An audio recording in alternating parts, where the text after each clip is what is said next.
নিজের কনফিডেন্সটা important. So আমি তাদের থেকে নিশ্চয়ই বুদ্ধিমান, আর নেগেটিভিটি আমার কখনোই আমার গায়ে আসে না। উনি এখন এত বড় মাপের একজন অভিনেতা, তাকে নিয়ে আসলে এই মুহূর্তে আমি অপবিশ্বাস নিজেও এত কাজ করার পরেও সেই যোগ্যতা রাখি না তাকে নিয়ে মন্তব্য করার।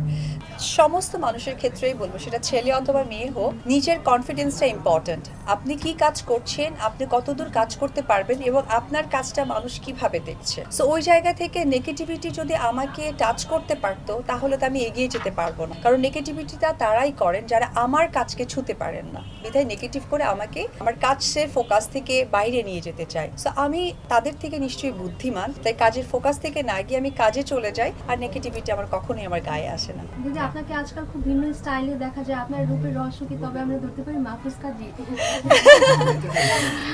অলরেডি মাহফুজ কাদের সকলের শত্রুর তালিকায় পড়ে গিয়েছে, কারণ এটা আমি মনে করি তার দিদি হিসেবে যে একটা মানুষ ভালো কাজ করলেই শত্রুতা বাড়ে। যেমন আমার বাড়িতে আমার মেক সার্ভেন্ট আছে, আপনারা কেউই তাকে চেনেন না, তাকে নিয়ে কেউই গসিপ করবেন না, গসিপ তো তাকে নিয়েই করবেন যে ভালো কিছু করে, যেমনটা আমাকে নিয়ে হয়। সো আগেও অনেক কাজ করেছে, হয়তো অতটা ফোকাসে আসেনি, এখন ফোকাসে আসছে বিধায় নিন্দার চর্চিত হচ্ছে। But seriously I am so happy Mahfuz কাদরিকে পেয়ে, যে ডে বাই ডে আমাকে চেঞ্জ করতে সে সহযোগিতা করছে। আপনাকে এবং ভাইয়াকে আমরা আবার বড় পর্দায় কবে দেখছি?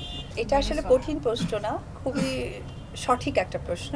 এটার জন্য তো আসলে একটা প্রতিষ্ঠান দরকার, অর্থাৎ প্রযোজনের প্রতিষ্ঠান দরকার, গল্প দরকার, চিন্তা ভাবনা দরকার। এই সব কিছু মিলে যেহেতু উনি এখন এত বড় মাপের একজন অভিনেতা, তাকে নিয়ে আসলে এই মুহূর্তে আমি অপবিশ্বাস নিজেও এত কাজ করার পরেও সেই যোগ্যতা রাখি না তাকে নিয়ে মন্তব্য করার।